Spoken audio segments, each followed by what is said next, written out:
할렐루야. 여호와를 경외하며 그의 계명을 크게 즐거워하는 자는 복이 있도다. 새벽 이슬 같은 생명의 기도자 여러분, 주의 말씀을 즐거워하고 주야로 묵상함으로써 누리는 한우 행복의 아름다움이 늘 새롭기를 소망합니다. 오늘 우리가 읽어갈 하나님의 말씀은 시편 112편입니다. 우리는 지금 시편 5권을 읽어가고 있습니다. 주 배경은 포로 후기의 암울한 시대의 시절 속에 이렇게 하나님의 영원히 변함없는 사랑으로서의 인애를 기반으로 무너진 하나님의 나라에 대한 소망, 여전한 하나님의 통치를 기다리며 여기 하나님의 말씀을 마음에 새기는 역사로서 시편 5권이 구성되어 있고, 바로 그것이 1, 2편에서 불려졌던 복된 찬양이 하나님 앞에 이 길고 긴 시편 3편부터 145편까지의 수렁을 넘어서 할렐루야 찬양으로 마치는 것이 시편 전체의 이야기입니다. 시편 112편은 111편과 더불어 할렐루야 찬양이 열려지게 되고, 그 찬양이 하나님의 위대하신 영광을 송축하며 하나님 앞에 지혜자의 얘기를 111편에서 했다면 그 지혜자의 실제를 112편에서 노래하며, 이 할렐루야 찬양이 하나님 앞에 복되게 사는 자들을 향한 격려와 찬양과 감사가 들어지고는 내용입니다. 그런 점에서 이 찬양 안에서 우리가 시편 1편에 나오는 복되단 그 믿음의 고백과 증언이 이제 믿음의 사람들을 통하여 어떻게 열려지는지를 내다보고 있는 장면입니다.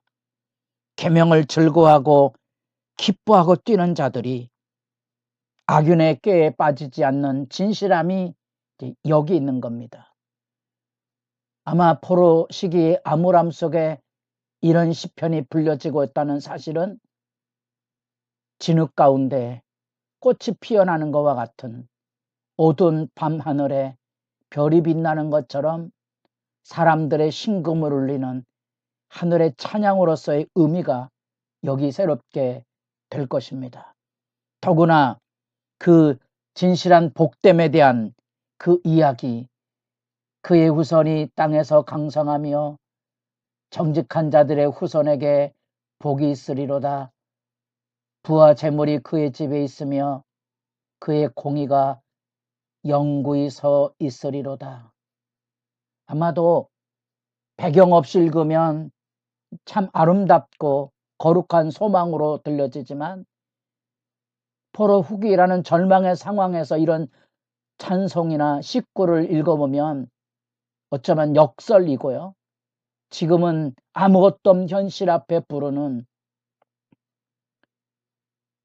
마음이 애이는 사랑의 찬가죠. 하나님의 은혜가 그 안에 없이는 부를 수 없는 우리 이전에 믿음의 선진들이 극한 가난과 핍박 속에서도 새벽마다 하나님 앞에 혼을 쏘아나 기도하고 부르짖으며 주의 도우심을 구하다가 부르는 그 찬양 같습니다. 가진 거 없지만 세상 사람 부럽지 않다는 그 찬양의 메아리, 내일 일은 난 몰라요. 하루하루 살아가는 그 믿음의 송축과 감격의 찬양 소리가 지금도 제 안에 울림이 되어 있습니다. 아마 배경으로 읽으면 이 112편이 그렇게 들려지는 거죠. 정직한 자들은 흑암 중에 빛으로 일어나나니 그들은 꾸어주는 자고 정의를 행하는 자들이고 어떤 어려움 속에서도 흉한 소문을 두려워하지 않는 진실한 사람들인 거지요. 그래서 우리가 바로 이 여호와의 경외하는 자의 복이 뭔지, 즐거움이 뭔지, 지금 하나님께서 주신 부와 재물이 하나님의 역사 앞에 어떻게 흘러넘치고 있는지, 낮은 곳을 향하여 그들이 빛의 질서를 열어주는 겁니다. 공평히 자기에게 주어진 하나님의 은혜와 사랑을 자비와 공율로서 지켜가는 거죠. 은혜를 베풀며 꾸어주는 자는 잘 되나니 그 일을 정의로 행하리로다.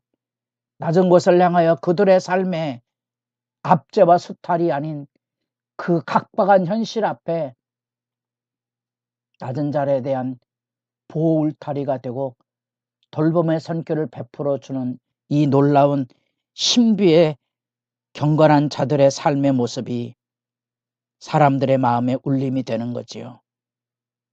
바로 그것이 하나님의 성품 아닙니까?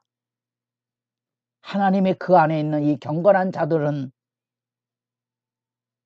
영원히 하나님 앞에 기억될 거라는 거지요. 반면에 이 선한 일에 참여하지 못하고 어두운 세대 안에 악행을 통하여 치부하는 자들, 오늘날의 사회 현실 앞에 이 악인들의 횡포에 이 처절함, 그래서 나라가 찢겨지고 망가져도 자기들의 권력과 이권을 챙기는 이 무법한 천지의 현실이 가슴 아픈데 10절 악인은 이를 보고 한탄하여 이를 갈면서 소멸되리니 악인들의 욕망은 사라지리로다.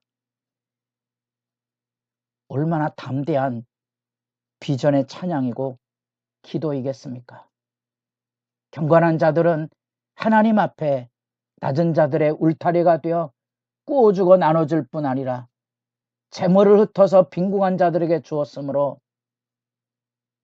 그의 의의는 하나님 앞에 영원히 기억된 바가 되고 그의 뿔은 영광 중에 들리게 될 것인데 악인들은 이를 들들들 갈면서 그 영광 앞에 쓰러질 것이라는 이 믿음의 비전이 얼마나 아름답습니까?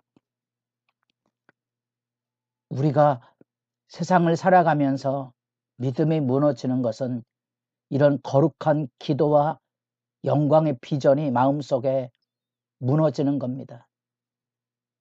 그래서 현실 앞에 무릎 꿇는 거지요. 그 비극이 불평하고 시기하고 다투고 싸우는 것 아니겠습니까? 그 추함과 어리석음에서 일어나야 하거든요. 111편에 주의 영광의 위대하심을 찬양했다면 112편은 바로 그 안에 주의 말씀을 마음에 담아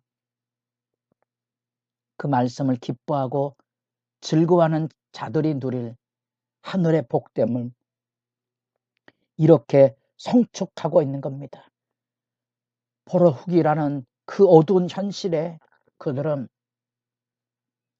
믿음과 경건을 지켜서 가난한 자들을 돌보고 살피는 이 하나님 나라의 질서를 지키고 재물로부터 빈궁한 자들에게 나눠줌으로써 믿음의 빛이 되고 있는 거지요. 어쩌면 세상이 악하고 어두울수록 이런 신앙과 진리와 정직의 선 자들이 얼마나 아름다운지 교회를 섬겨오면서도 수도 없는 사람들 중에 마음의 별처럼 빛나는 아름다운 그 이름들을 기억하고 그 얼굴을 기억해낼 수 있다면 행복한 사람 아니겠습니까? 제게도 잊을 수 없는 그 믿음의 사람들의 하늘의 별과 같은 놀라운 은혜의 이름과 그 역사가 선연하거든요. 그래서 감격의 찬양을 부릅니다. 그의 의로움들은 하나님 앞에 영원히 있을 거고 하나님께서 그들의 뿔을 높이 들어주실 겁니다. 그러면 이제 눈물이 콱 쏟아지는 거죠. 왜냐하면 눈앞에 그런 현실들은 자주 보이지 않거든요. 믿음으로 기다릴 수밖에 없는 겁니다. 그 나라에 대한 열망을 가지고 뿐 아니라 간사한 자들, 어려울 때 등 돌리고 외면하고 자기 이권과 권력을 챙기던 사악한 무리들은 하나님께서 반드시 그들을 소멸시킬 것에 대한 확신이 있어서 다투거나 미워하거나 원망할 필요가 없습니다. 원수는 외나무 다리에 만날 것을 저는 실제로 목도해 왔고 앞으로도 그리할 겁니다. 은혜를 베푸는 사람이 복이 있을 것입니다. 시편은 우리에게 이런 찬양을 아주 적나라하게 구체적으로 들려줍니다. 아, 저주 시편이 있다니. 아니요. 그게 인간의 본성이고 현실이고 진실입니다. 그 안에서 이 아름다운 하늘의 찬양을 가지고 세상을 살아가는 삶의 아름다움, 여러분도 복되게 지키는 일에 정직할 수 있기를 바랍니다.